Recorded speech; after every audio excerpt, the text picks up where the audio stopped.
Hello and welcome to this In Conversation With. And today I'm delighted to be speaking to Millen Livis. I'm Tracey-Jane Hughes from Manage Those Things and the Business Cheerleading Club.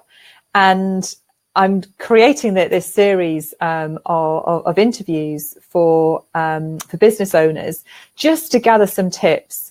And I came across Millen probably a few months ago now. And I've been following Millen and sort of learning a little bit more about her and some of the tips that she shares. And when I spoke to Millen about an aha moment that I'd personally had from some of her work and one of the interviews that she did recently, particularly, it was great that Millen offered that she would come and do this short interview with us. So Millen, welcome. Tracey-Jane, thank you so much for having me. I really appreciate this opportunity and to talk to you and to your audience. So thank you. Glad to be here. You're very welcome. It's wonderful. And you've had an extremely busy week, we know. You're sat there in the sunshine, and us in the UK are all, wrapped up in the snow. So it's technology is wonderful that we can actually talk across the miles like this. So it's brilliant. So thank you very much for giving your time to do this, Millen. So we only have a short time, and I know your story will be of interest to lots of people, but I'm not going to focus on that today. I really, really want to focus on some of the things that the tips that you give to business owners, Millen. You talk quite a lot in your book, and I'll put a link to your book. You've got a free download of a PDF, haven't you, of your new book? So I'll do a link to that. But you talk quite a lot about there's people make mistakes. We all make mistakes in life, but you talk particularly about the three major mistakes that you see a lot of people making with their finances. Could you just talk us through those areas? Sure. There's three major mistakes that I like to remind people. Basically, are linked to our human biases. We kind of wired for these biases. So the first one is presence bias. We tend to focus on what is it that we have to deal with at the moment. We don't plan, what we may need down the road. So, we all, like you mentioned, we all have challenges in life, and we all have to manage our financial priorities. So, I talk about these biases in context of managing financial priorities, because when you only focus on the present moment and you don't think about what I would like to do 2 years from now, 5 years from now, 10 years from now, so that limits your possibilities down the road. So a lot of women, and it's understandable, but at the same time, the balance is important. So it's understandable when you know that, you have to pay your rent, you have to pay your grocery, you have to pay your, car gas, whatever it may be for you. We need to cover these expenses, but it's also important to have a strategic view on your desires, on your vision, life vision in general, right? So the balance between immediate present financial priorities versus priorities that you will have, financial requirements or priorities that you may have down the road, it's very important, because so many, I think I heard yesterday that half of Americans are scared of retirement because they have this bias and they don't plan, how they're gonna manage retirement. And some of them plan only up to the retirement, and they don't have any financial means to carry on. So it's very sad for me to hear that, because I know that it doesn't have to be. It's so easy to change and be more proactive, be more strategic about this. So, but basically that's bias number one that I wanted to bring to your attention. So bias number two is what I call availability bias, because some people maybe work for someone as an employee, and they have good salary, and they have money that they they have at their disposal. And maybe business owners who have also money because their business finally is working, they have income. So when they have money available, they feel like they can use it as a piggyback. They use it and without having, like, again, a short and long-term view on their life, on their needs. And this availability bias can really cause unnecessary stress down the road, because when you have good income, be strategic about this. Think in terms of, okay, I pay myself first in the form of savings, and then I spend money on what I need to spend money on, and then I also want to have buckets for maybe investing, maybe some lifestyle change, that maybe buying a house, etc. So again, strategic approach. The fact that you have money available to you right now doesn't mean that you have to spend everything right now, right? And by the way, all this bias is kind of like interconnected. And so, and the third bias that I would like to share with you today is what I call busy bee bias. We as entrepreneurs, or even high-paid professionals like doctors and lawyers, they're so busy working on in their businesses and their jobs. They're so busy. They don't make time to really, what can we do with the money that we create? They're busy making money. They don't make time to strategically invest money, right? To leverage what they have, leverage of money, leverage of resource, of time, leverage of your effort and energy. So it's important, again, to have a bigger picture on your financial situation and your desires down the road, so you can plan your needs for now, and needs and desires that you may have right now, but also, toward the, maybe 10 years from now, or maybe toward your retirement and after. So I believe that awareness of these three biases really can help a lot of people to be more mindful about managing their financial priorities. So it's all about financial priorities. I will never say do this or do that. It's a personal preference. And to help with identifying, what needs to have my focus at the moment, I invite people to ask two questions. So what is my short and long-term desires that will require finances, right? Financing. So what are my short and long-term desires that will require money? Number one. And another one is, what are my core values that I need to keep in mind when I make financial decisions that will help me to have more joy and more fulfillment in my life? So it's always about kind of dense, right? So in terms of managing your financial priorities. So I think that these two questions, your awareness of your short and long-term goals, and also clarity about your core values, will help you to navigate through this. For example, for me, my freedom was always core value for me. Freedom and peace of mind. So with this in mind, I was not willing to spend a lot of money on a brand new car or designer clothes, etc.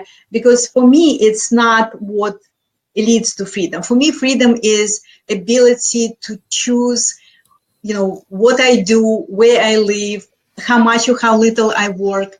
So that was important to me. And I always, when I was making my decisions in terms of my financial priorities, I always had that in mind.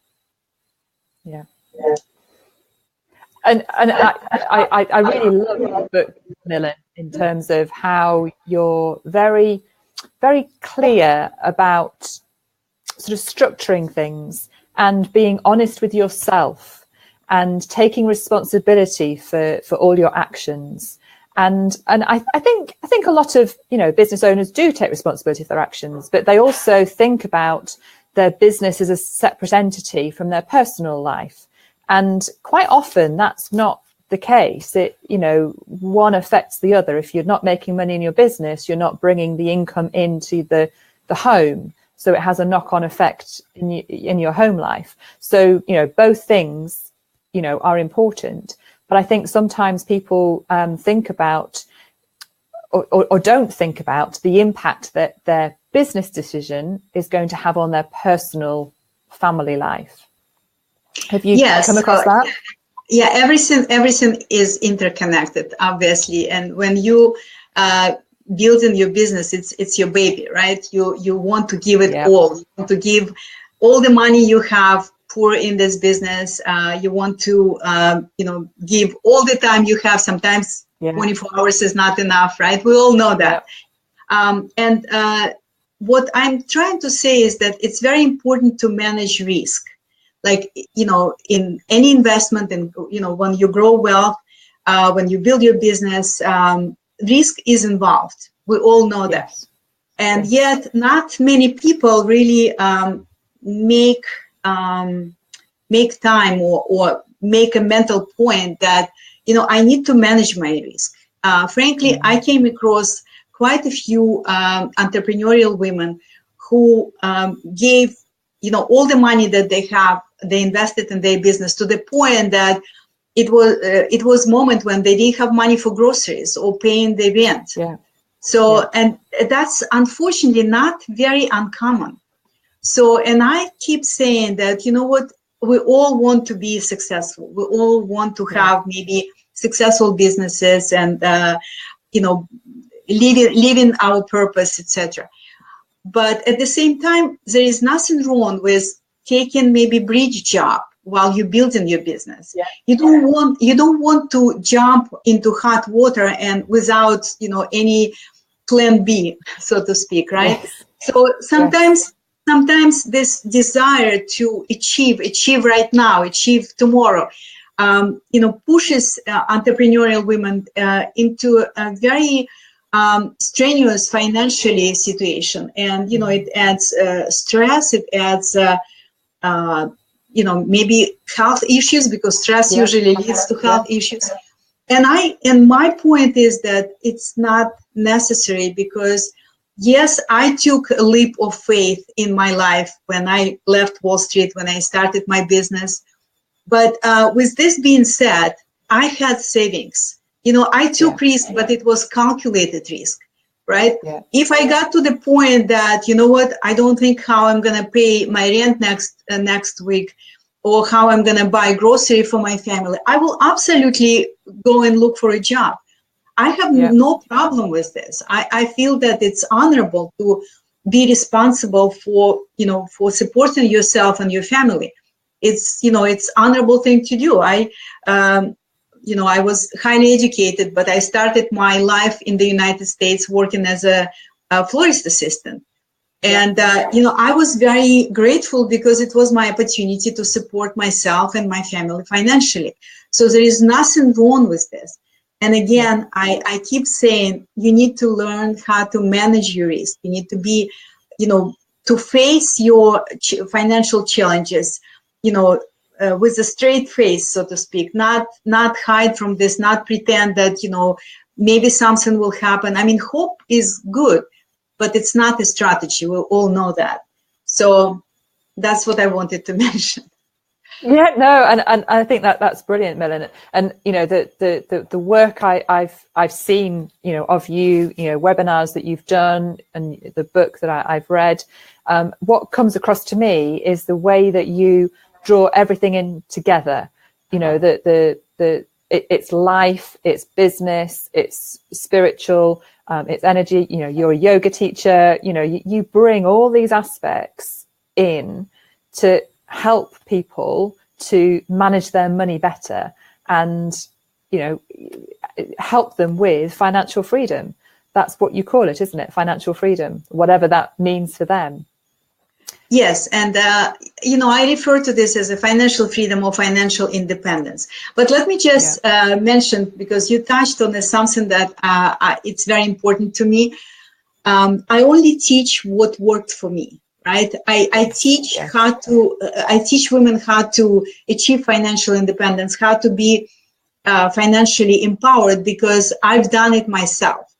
And why I have different aspects. I call it integrative approach to creating lasting wealth. I call it the Millen method. Why I have this Millen method that has 4 dimensions, not 1, not 2.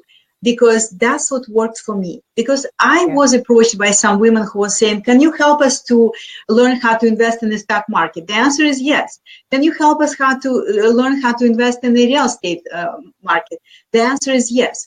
But in my experience, because I knew I had good technical know-hows, and yet I was struggling. So that's why I believe that it's very important to have you know, I call it 4-dimensional approach to creating lasting wealth. Number 1, obviously, we all know it now. It's your wealth mindset or abundance mindset. It's so fundamental. It's so critical, because no matter how good you are at investing, you know, if you have a lot of fearful thought patterns that are running in your head, if you have the money blocks that were programmed, you know, in your mind, in your conscious mind, you know, maybe since childhood, it's very hard to get ahead, right? It's really very, very challenging. So we all need to be mindful about the power of our mindset. So that's my first dimension. The second dimension is it's important to be a savvy money manager. It's important to know how to manage your money intentionally. So that's part of my teaching in my coaching and in my programs, that I emphasize that it's also very, very important not only be aware of your pattern of thinking, which is absolutely fundamental and crucial, but also be intentional with managing your money, right? So in this dimension, I teach how to create financial structure, how to allocate toward different buckets, how to calculate your financial freedom number. Because, you know, financial freedom, it's not millions and billions of dollars. It's basically, you need to know how to, you know, you have to create financial structure where your passive income will cover your lifestyle expenses. So in my program, we calculate this financial freedom number, which is unique for every person. And then we find the way to fill the gaps. So that's very important as well. So that was dimension number 2. Dimension number 3, while you may have savings, and you know, some people have savings, but they're so afraid to invest.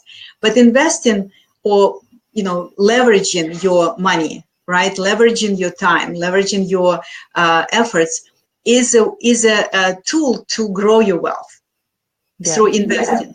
And by the way, you know, building business is a form of investing. You invest in your resources into your business, and maybe at some point you will sell the business. So it is investing. But I also talk about investing in the stock market, investing in real estate. So I share with women that the options that are available for them. So some may choose to manage their money, invest in portfolio themselves. Like, you know, I used to work with financial advisor. It was not a success. I took over and I managed my portfolio, I built a retirement portfolio myself, and I manage it myself. But other women prefer to outsource to the financial advisor. And I say that, you know, it's a matter of preference. However, when you know what you need, what you can expect, when you know what questions to ask, it's a completely different ballgame. They will respect you. They will know that you know.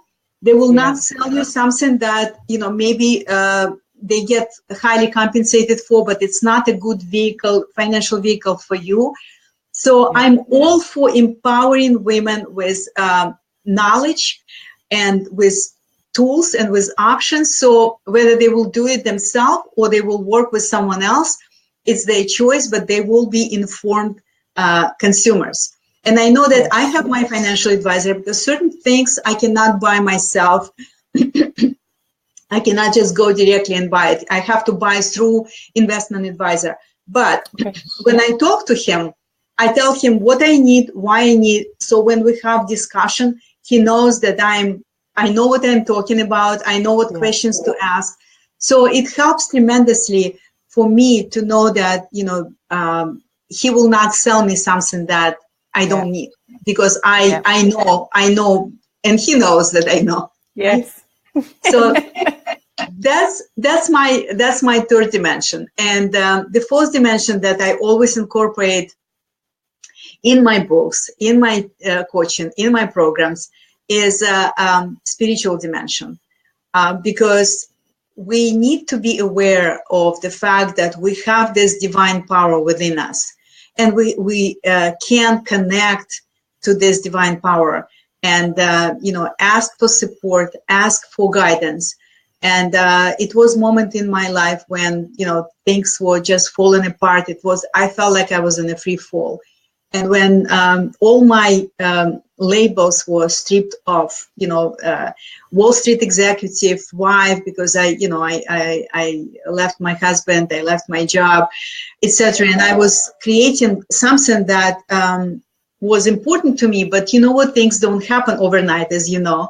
So I felt like, you know, nothing is working in my life, and I'm such a failure, etc., etc. So when my identity that I knew who I was before was gone, and I had nothing else left, and I felt so lost and stuck. The last resort for me was to surrender to the higher guidance. And that's actually when, you know, I started praying, I started meditating, I learned how to be, you know, I decided to become a certified yoga instructor. That's when I realized that life is so much more than we see on the surface, like just making money and, you know, paying your bills and being successful. Like, success is also a very relative term, right? So these days, I define success as the amount of joy in my heart. That's success for me. And, you know, we all go through challenging time, and knowing that there is a built-in support available to all of us, and this support is within, this divine power that we all have within and can connect to. It's very, very, very comforting, right? So that's why I say that I think that surrender is, for me, surrender is not the same as giving up. So surrender, I believe it's ultimate life skill to be able to surrender and not push all the time. Because in life, it's a dance. Sometimes we have a you know, time when we need to push, when we work on a project, we need to deliver it, etc. And sometimes it's a pull. And I also wanted to mention something, like everything has seasons, right? We have financial seasons as well. Okay. And when I say financial seasons, I'm talking about contraction and expansion, like yin and yang in everything, right?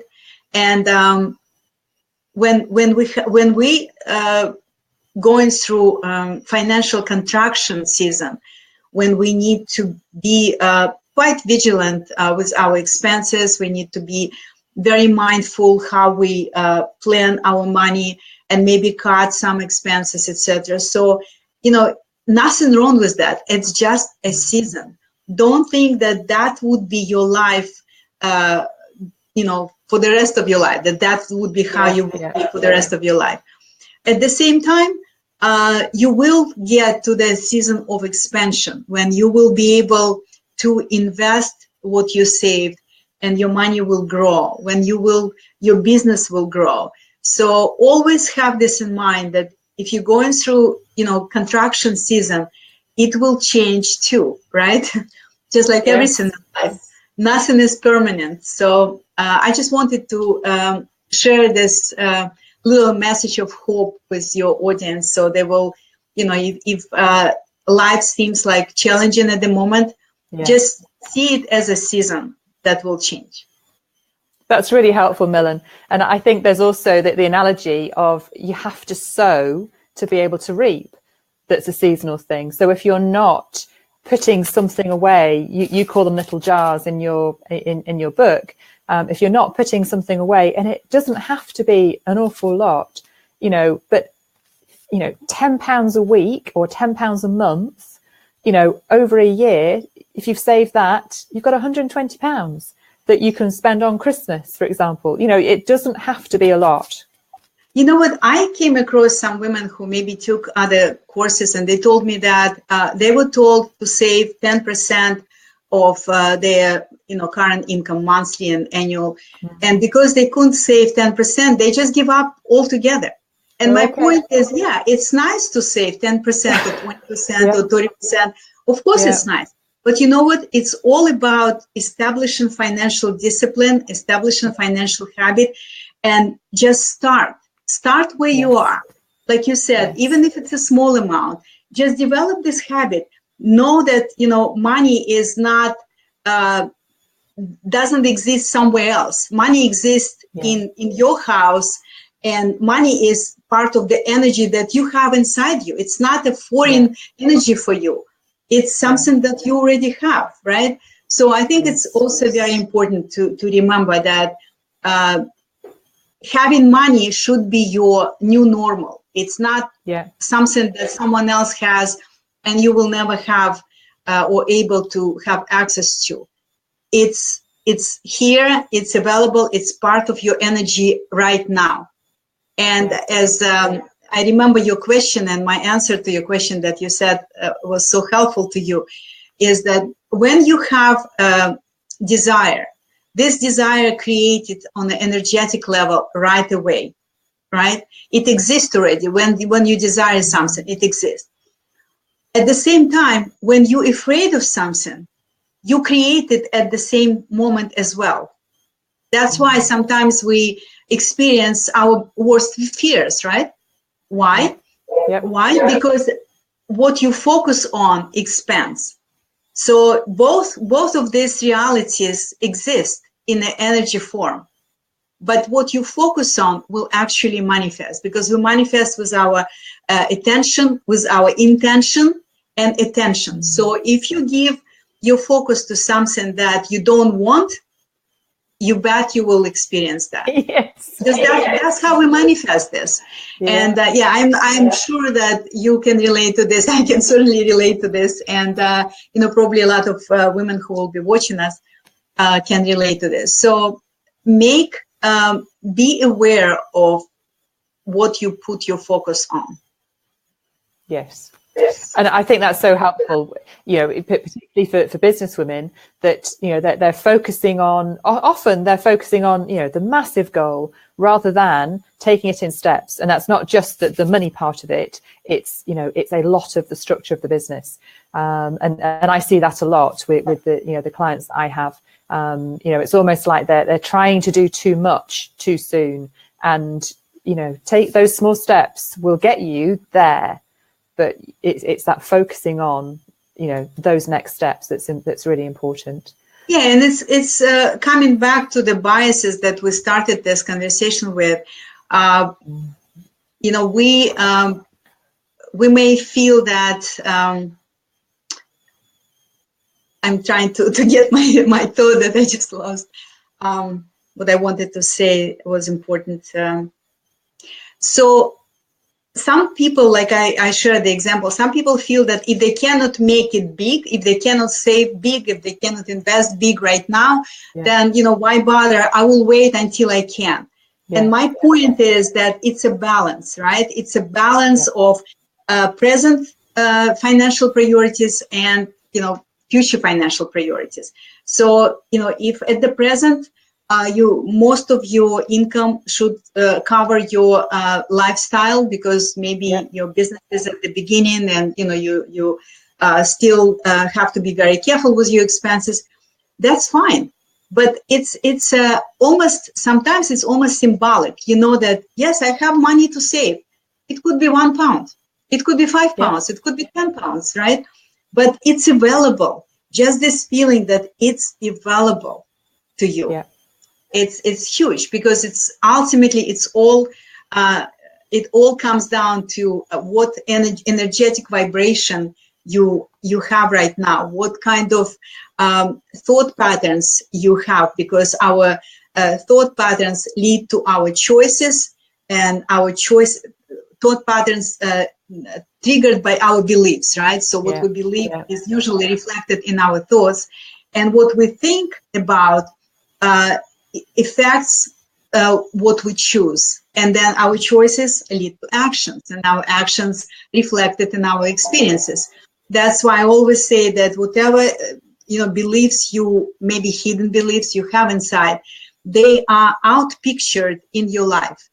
If you have some financial challenges right now, look and see what is it that maybe it would be easier if it was someone else. What kind of beliefs this person would have to have these experiences? So I think that's a good way of uncovering, very simple way of uncovering the hidden beliefs. Yeah. Thank you so much, Millen. I really could spend hours with you just talking. I resonate with a lot of what you say, and what I'm building in the Business Cheerleading Club is that sort of that sense of you need all the bits to fit together to make it work, and you've got to find the right way for you. And that's exactly what you're doing within your Wealth Academy and all of the work that you do in Dare to Change Life. It's about finding what works for you. It's making it right and making it work. And I think that's why I've resonated so much with the work that you're doing. So thank you so much. I will put the links below for people to download your free book. You have literally just started a Wealth Academy, a 4-month training program, haven't you? And you're that's closed for now. But if people are interested in that, they can sign up. And again, I'll put the link below for that, for your next one that will happen later in the year, September-ish, we think. Yes, we plan September next time. Yes. Okay, and also on your website there is a ton of information and resources and all sorts of different things. So if people are wanting to learn more from you, then you've created a fabulous resource there, Millen. So thank you for that, and I will share that with our club members as well. So thank you so much. Thank you. Enjoy your weekend. I know you've got some birthday celebrations to enjoy. So thank you for taking time out to speak to us today. Thank you. Thank you. Bye-bye. Bye-bye.